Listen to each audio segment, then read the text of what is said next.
नमस्कार। दोपहर समाचार में आपका स्वागत है।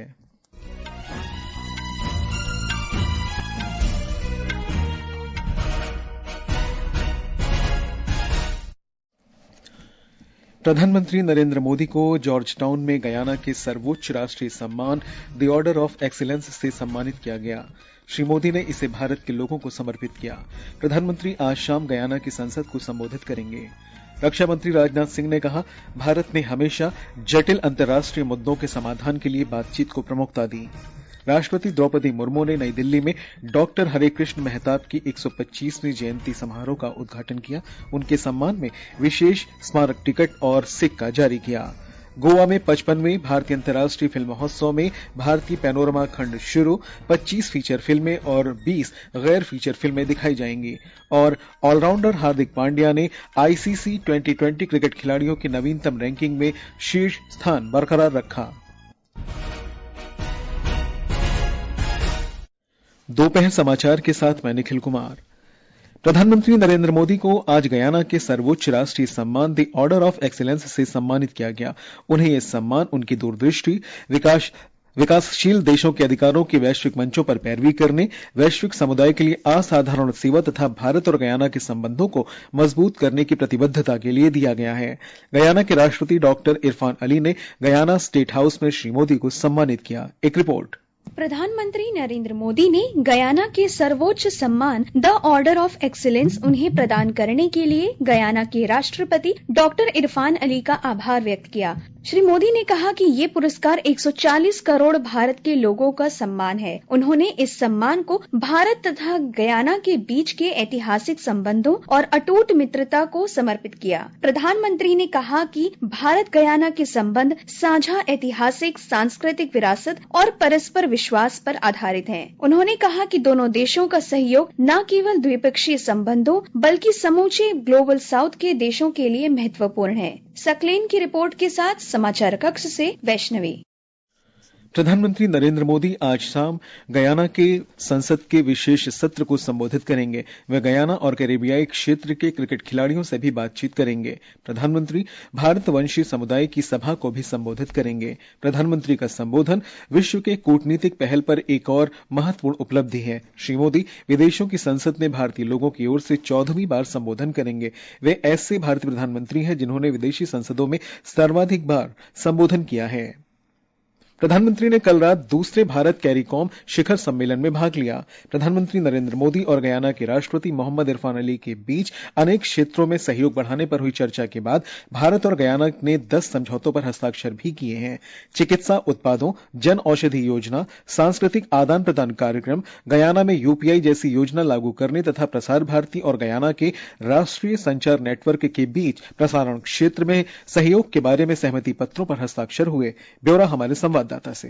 वर्ष 1838 में भारतीय लोग गयाना आए थे और बीते 180 सालों से यहाँ भारतीय मूल के लोग बड़ी संख्या में रह रहे हैं। लगभग 8 लाख की आबादी वाले इस देश में 40% से ज्यादा भारतीय मूल के लोग हैं, जो दोनों देशों के बीच द्विपक्षीय संबंधों की एक मजबूत कड़ी है। हाल के वर्षों में बड़ी संख्या में तेल और गैस की खोज के बाद गयाना आर्थिक प्रगति की ओर अग्रसर है। भारत हाइड्रोकार्बन, स्वास्थ्य देखभाल, शिक्षा, रक्षा जैसे कई क्षेत्रों में गयाना से साझेदारी बढ़ाने की दिशा में काम कर रहा है। इस समय दोनों देशों के बीच स्वास्थ्य, नवीकरणीय ऊर्जा और कनेक्टिविटी जैसे क्षेत्रों में लंबे समय से साझेदारी है। इस साल भारत ने गयाना को 2 लड़ाकू विमान की आपूर्ति की है। साथ ही 30,000 घरों के लिए सौर ऊर्जा से चलने वाली लाइट प्रदान की है। तकनीकी और आर्थिक सहयोग कार्यक्रम के अंतर्गत गयाना के लगभग 800 छात्र अब तक भारत में शिक्षा प्राप्त कर चुके हैं। सुपर्णा सैकिया के साथ दिवाकर, आकाशवाणी समाचार, दिल्ली। डोमिनिका ने भी प्रधानमंत्री नरेंद्र मोदी को अपना सर्वोच्च राष्ट्रीय सम्मान डोमिनिका अवार्ड ऑफ ऑनर प्रदान किया है। डोमिनिका की राष्ट्रपति सेल्वेनी बर्टन ने उन्हें इस पुरस्कार से सम्मानित किया।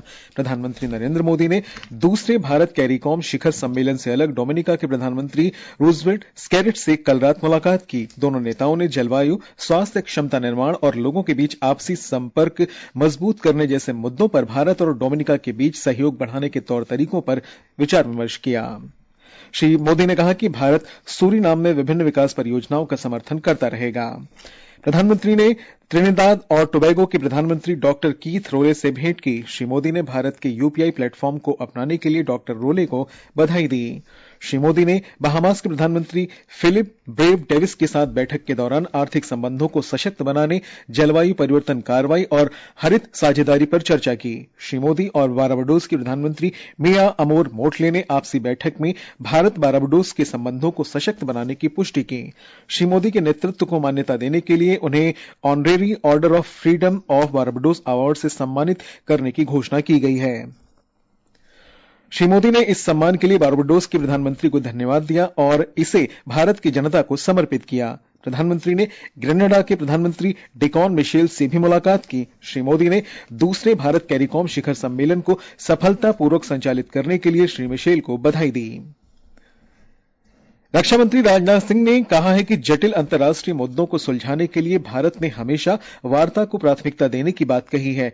लाओस के वियंतियाने में आसियान के रक्षा मंत्रियों और उनके संवाद साझेदारों की 11वीं बैठक को संबोधित करते हुए उन्होंने ये बात कही। रक्षा मंत्री ने कहा कि सीमा विवाद से लेकर व्यापार समझौतों तक सभी प्रकार की अंतर्राष्ट्रीय चुनौतियों को भारत ने मुक्त संवाद और शांतिपूर्ण वार्ता के माध्यम से सुलझाया है। जलवायु परिवर्तन पर बोलते हुए श्री सिंह ने वैश्विक साझेदारों की अवधारणा पर जोर दिया। उन्होंने कहा कि साझा प्राकृतिक संसाधन और पर्यावरण प्रणाली धरती पर बेहतर जीवन तथा समृद्धि लाने के लिए आवश्यक है। यह क्लाइमेट चेंज और सिक्योरिटी थ्रेट के बीच के इंटरलिंकेजेस को गहराई से समझने की आवश्यकता को भी उजागर करता है। यह दर्शाता है कि एडेनम प्लस क्लाइमेट चेंज के मुद्दे पर एक इफेक्टिव डिफेंस स्ट्रेटजी विकसित करने के लिए एक आइडियल फोरम है। ये समाचार हमारी वेबसाइट www.newsonair.gov.in और हमारे न्यूज ऑन एआईआर ऐप पर भी उपलब्ध हैं। दोपहर समाचार में आपका फिर स्वागत है। राष्ट्रपति द्रौपदी मुर्मू ने उत्कल केसरी डॉक्टर हरेकृष्ण मेहताब को श्रद्धांजलि अर्पित की है। नई दिल्ली में आज डॉक्टर हरेकृष्ण मेहताब की 125वीं जयंती के उद्घाटन समारोह में राष्ट्रपति ने डॉक्टर मेहताब के सम्मान में विशेष स्मारक टिकट और सिक्का जारी करने पर प्रसन्नता व्यक्त की। राष्ट्रपति ने कहा कि वे हमेशा डॉक्टर हरेकृष्ण मेहताब के लेखन और भाषणों से प्रेरित रही हैं। सामाजिक, राजनीतिक, सांस्कृतिक विषयों पर मेहताब के लेखन से उनकी सोच की मौलिकता का पता चलता था। बाद में उन्हें साहित्य अकादमी द्वारा उनके गांव मजलिस के लिए सम्मानित किया गया। डॉक्टर मेहताब अपने छात्र जीवन से ही स्वतंत्रता संग्राम के प्रति आकर्षित हुई थी। राष्ट्रपति 2 दिन की यात्रा पर आज शाम हैदराबाद पहुंचेंगे। हमारे संवाददाता ने बताया कि हैदराबाद यात्रा के दौरान शहर के राजभवन में उनका संबोधन भी होगा। इस बीच पूर्व उपराष्ट्रपति एम वेंकैया नायडू ने लोक मंथन में प्रदर्शनी और सांस्कृतिक कार्यक्रमों का उद्घाटन किया। आरएसएस प्रमुख मोहन भागवत के समापन समारोह में भाग लेने की उम्मीद है। एक आध्यात्मिक टीवी चैनल द्वारा आयोजित 1 अरब दीपों से रोशन भरने का कार्यक्रम में राष्ट्रपति मुर्मू आज रात भाग लेंगे। राष्ट्रपति कल हैदराबाद के शिल्पारामम में आयोजित होने वाले चौथे अंतर्राष्ट्रीय सांस्कृतिक उत्सव यानी लोक मंथन का उद्घाटन करेंगे। इस बार 12 देशों के कलाकार, सांस्कृतिक प्रतिनिधियां और इंटेलेक्चुअल्स के भाग लेने की उम्मीद है। करीब 100 सांस्कृतिक कार्यक्रम भी आयोजित किया जा रहा है, जहां विभिन्न देशों के विभिन्न समुदायों की संस्कृति, परंपराओं, विरासत और कौशल का प्रदर्शन होंगे। आकाशवाणी समाचार के लिए हैदराबाद से लक्ष्मी।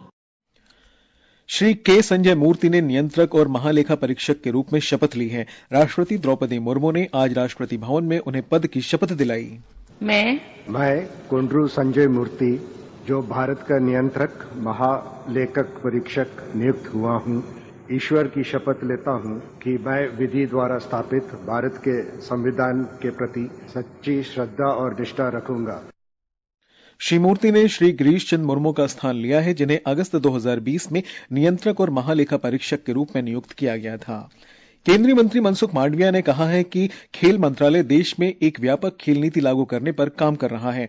डॉक्टर मांडविया आज पटना में आयोजित समारोह में बिहार के खिलाड़ियों को संबोधित कर रहे थे। श्री मांडविया ने कहा कि खेल नीति से खेलों में उत्कृष्टता के लक्ष्य को हासिल करने में मदद मिलेगी और प्रतिभाओं को बढ़ावा मिलेगा। मैं आज देश के यूथ को संदेश देना चाहता हूँ कि स्पोर्ट्स भी एक कैरियर है और हम उसको कैरियर के रूप में ले सकते हैं। हम सब लोग खेले, फिट रहे, अपना स्वयं का और देश का गौरव बढ़ाए। मैंने ये भी घोषणा करी है, खेलो इंडिया यूथ गेम्स 2025 वो बिहार में होगा। सारे देश के यूथ बिहार में खेलने के लिए आएंगे।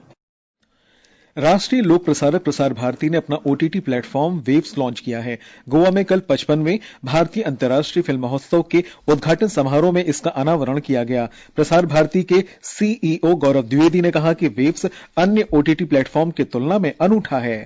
डिजिटल माध्यम से हमारी ऑडियंसेस काफी कुछ कंटेंट प्राप्त कर रही हैं, तो ये उचित ही है कि प्रसार भारती भी डिजिटल डोमेन में प्रवेश करे और इसके माध्यम से भारत भर में जो लोग रह रहे हैं उन तक अपना कंटेंट पहुंचा सकें। आने वाले दिनों में भी हमारे यही प्रयास रहेगा कि जो हमारी लेगेसी है, जो हमारी हिस्ट्री है, उसको हम लोग और मजबूती से नए डोमेन में भी आगे बढ़ाएं।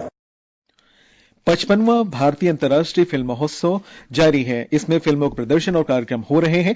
आज विभिन्न विधाओं की 40 से अधिक फिल्में दिखाई जा रही हैं, जिनमें भारतीय सिनेमा की सर्वश्रेष्ठ फिल्में भी शामिल हैं। भारतीय पैनोरमा खंड आधिकारिक तौर पर अपने उद्घाटन समारोह के साथ शुरू हो गया है। हमारे संवाददाता ने बताया है कि इसमें चयनित 25 फीचर और 20 गैर फीचर फिल्में प्रदर्शित की जाएंगी।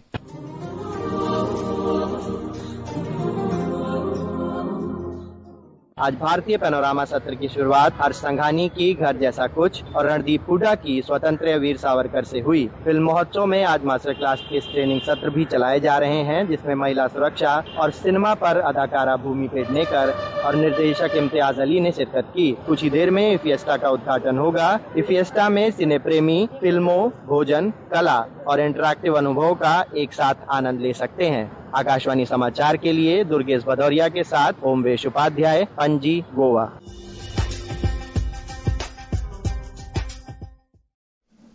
जम्मू कश्मीर में राष्ट्रीय जांच एजेंसी सीमा पार से घुसपैठ के सिलसिले में रियासी, डोडा, उधमपुर, रामबन और किश्तवाड़ जैसे जिलों में 8 स्थानों पर छापेमारी कर रही है। इससे पहले बुधवार को NIA ने कश्मीर में 2020 के नार्को आतंकवाद मामले में आरोपी मुनीर अहमद को गिरफ्तार किया। मुनीर पाकिस्तान स्थित आतंकवादी संगठनों से जुड़ा हुआ है। भारत से 11 महिलाओं समेत 24 बांग्लादेशी नागरिक स्वदेश लौट गए हैं। ये सभी 2 वर्ष से भारत की जेल में बंद थे। बांग्लादेश की पुलिस ने कहा है कि उन्हें भारत ने कल रात बांग्लादेश के आव्रजन अधिकारियों को सौंप दिया। श्रीलंका में राष्ट्रपति अनुराकुमारा दिसानायके ने कहा है कि देश में अब नस्लवादी राजनीति के लिए कोई जगह नहीं होगी।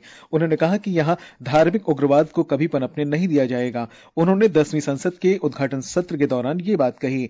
हमारे संवाददाता ने बताया कि आज आधिकारिक रूप से नई संसद का सत्र बुलाया गया। राष्ट्रपति अनुराकुमारा दिसानायका द्वारा प्रस्तुत नीति वक्तव्य सरकार की राष्ट्रीय एकता, सुशासन और अंतर्राष्ट्रीय वित्तीय सहयोग प्राप्त करने की योजनाओं को दर्शाता है, जो श्रीलंका की राजनीतिक और आर्थिक दिशा तय करेगा। साथ ही IMF कार्यक्रम के तीसरे समीक्षा चरण को पूरा करने के लिए समझौता कल तक अंतिम रूप दिया जाएगा। उद्घाटन सत्र में अशोक सपुमाल राणावाला को सदन का अध्यक्ष और सजित प्रेमदासा को विपक्ष के नेता के रूप में मान्यता दी गई। अहमद मोइन फारूकी, आकाशवाणी समाचार, कोलंबो। वाणिज्य और उद्योग मंत्री पीयूष गोयल ने कहा है कि भारत अब विश्व का विकास इंजन बन गया है। भारतीय वाणिज्य और उद्योग महासंघ फिक्की की 97वीं वार्षिक आम बैठक में श्री गोयल ने कहा कि भारत और भारतीय व्यवसाय तेजी से वैश्विक मूल्य श्रृंखला का हिस्सा बन रहे हैं। श्री गोयल ने इसका श्रेय सरकार की योजनाओं और निरंतर प्रयासों को दिया। महाराष्ट्र में 2024 के विधानसभा चुनाव के लिए 65.11% मतदान हुआ है, जो पिछले 30 वर्षों में सबसे अधिक है।